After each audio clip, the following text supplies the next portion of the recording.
sakit. Nah, ya kita doakan Indah supaya cepat sembuh dan yang lainnya juga jaga kesehatan. Nah, yuk kita berdiri dulu. Satu nusa, satu bangsa, satu bahasa kita. Tanah air pasti jaya untuk selama-lamanya. Tepuk semangat.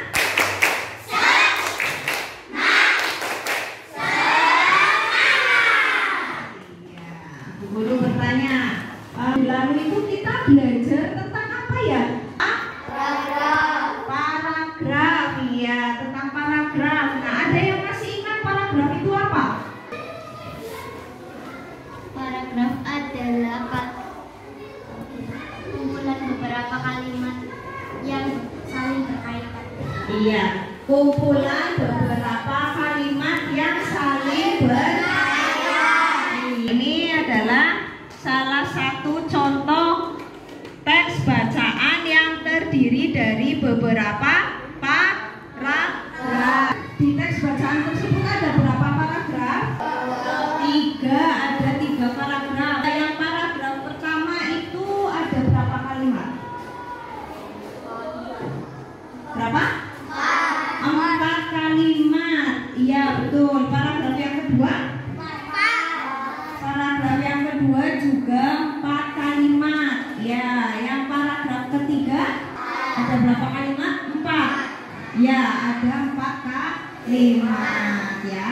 Nah, dalam satu paragraf ini ya, terdapat satu ide pokok dan beberapa ide pendukung. Nah, pada pagi hari ini kita akan belajar mengenai ide pokok dan ide pendukung ya. Nah, tujuannya apa sih kita itu belajar ide pokok dan ide pendukung? Nah, yang pertama nanti setelah Bu Guru jelaskan apa itu ide pokok dan ide pendukung, kalian bisa menjelaskan dan tahu perbedaannya ide pokok dan ide pendukung itu apa. Kemudian kalian nanti bisa menentukan ide pokok dan ide pendukung dalam suatu teks bacaan. Nah, yang ketiga nanti melalui diskusi kelompok, kalian nanti setiap kelompok akan menganalisis ide pokok dan ide pendukung dalam sebuah paragraf ya. Kemudian yang terakhir setelah dianalisis nanti setiap kelompok mempresentasikan ide pokok dan ide pendukung dalam paragraf. Apa sih manfaatnya kita belajar ide pokok dan ide pendukung? Nah, supaya kita itu bisa memahami paragraf itu isinya tentang apa sih? Ya, kalau dengan ide pokok kita bisa tahu paragraf itu membahas tentang apa ya. Nah, sebelum kita masuk ke materi pelajaran, nah kita bernyanyi terlebih dahulu. Belajar Pancasila, beriman dan bertakwa pada Tuhan Yang Esa dan berakhlak mulia dan kebudayaan global, gotong royong mandiri, kreatif dan bernalar-kritis. Coba kalian perhatikan teks paragraf yang ada di depan layar. Perhatikan semua. Dibaca paragrafnya dengan seksama. Dan teman yang biasa di kota Jakarta. Hal tersebut disebabkan oleh banyak faktor. Pertama, fungsi atau saluran-saluran irigasi tidak berfungsi dengan baik. Paragraf ini terdiri dari berapa kalimat? 5. Ya betul, ada 5 kalimat. Paragraf ini membahas masalah apa? Masalah banjir. Banjir di mana? Ya, di kota Jakarta. Kenapa kok bisa terjadi banjir? Mengapa? 5. Iya, ada 5 disebutkan. Sungai atau irigasi tidak berfungsi dengan baik. Nah, itu salah satu penyebabnya ya. Sungai atau saluran-saluran irigasi tidak berfungsi dengan baik. Dulu bagi kelompok dulu menjadi 5 kelompok ya. Kelompok yang pertama ada kelompok hebat, kelompok kedua kelompok cerdas, kelompok ketiga kelompok salut, dan kelompok 4 kelompok super, dan yang terakhir kelompok 5 kelompok pintar ya. Sekarang setiap kelompok tulis informasi yang kalian peroleh dari paragraf tersebut. Informasinya apa saja? Ya, kelompok yang sudah? Iya, kelompok cerdas. Informasi yang ada di paragraf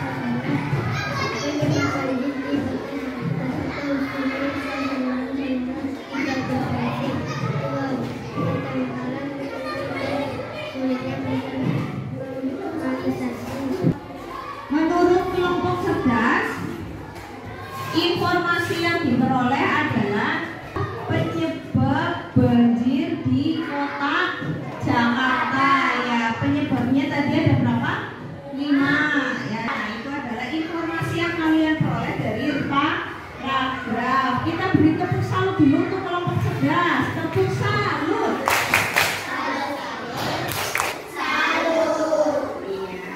Ingat ya, dalam satu paragraf itu terdapat satu kalimat utama dan beberapa kalimat penjelas. Dalam paragraf itu ide pokok terdapat dalam kalimat utama.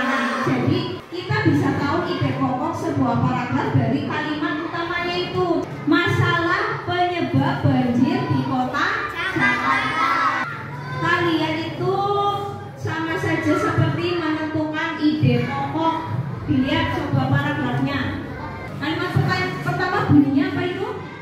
Banjir sudah menjadi hal yang biasa di kota Jakarta. Nah, itu merupakan kalimat utama. Ide pokoknya yaitu tadi yang kalian tulis informasinya, yaitu masalah penyebab banjir di kota Jakarta. Kalimat utama itu apa artinya? Kalimat yang menjadi inti dalam sebuah paragraf. Kalimat penjelas itu apa? Kalimat yang berfungsi untuk menjelaskan kalimat utama. Kalimat utama itu bisa di awal, bisa di akhir, dan juga bisa di tengah. Sudah paham sampai sini? Sudah jelas? Ya, kalau sudah jelas nanti Bu Guru akan membagikan LKPD.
Pokok Desa Sitorajadi di Jawa Barat dengan tari umbul.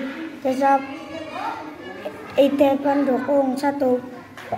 Para penari adalah perempuan berkebayang. Ya,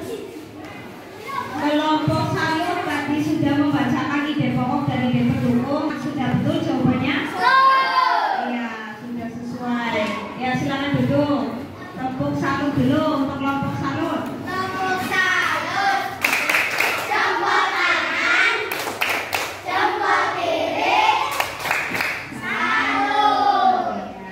Terima kasih untuk kelompok yang sudah maju ya. Tadi untuk paragraf yang pertama kalian menentukan kalimat utamanya terlebih dahulu. Kalimat utamanya kalimat nomor berapa? Nah, untuk kalimat penjelasnya yaitu setelah kalimat yang pertama. Setelah tahu kalimat utamanya, kalian menentukan ide pokoknya. Ide pokok dari paragraf 1 yaitu Indonesia memiliki banyak sekali budaya, khususnya kalian. Kemudian yang lainnya disebut ide pendukung. Simpulkan bersama-sama, kita hari ini belajar apa saja? Ide pokok, ide pendukung, dan ide pendukung. Nah, bagaimana cara menentukan ide pokok? Dengan cara melihat, iya, dengan cara melihat kalimat utamanya. Betul. Nah, dalam satu paragraf ada berapa ide pokok? Satu, dan yang lainnya disebut ide pendukung ya.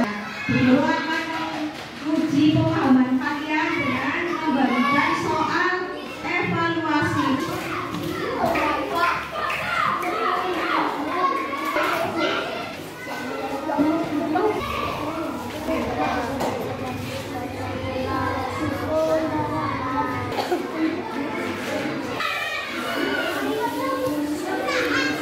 Bagaimana pelajaran pada pagi hari ini? Menyenangkan?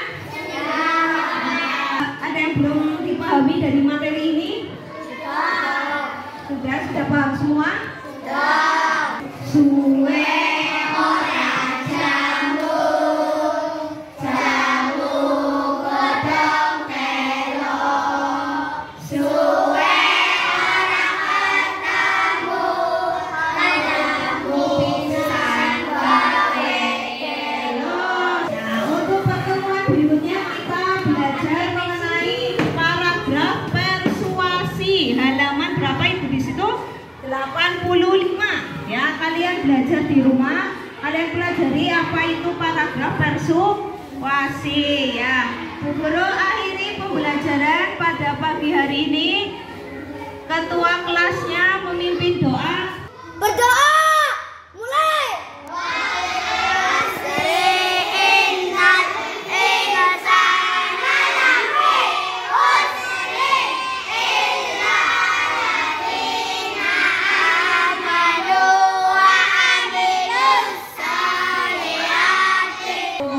Selamat belajar anak-anak ya di rumah.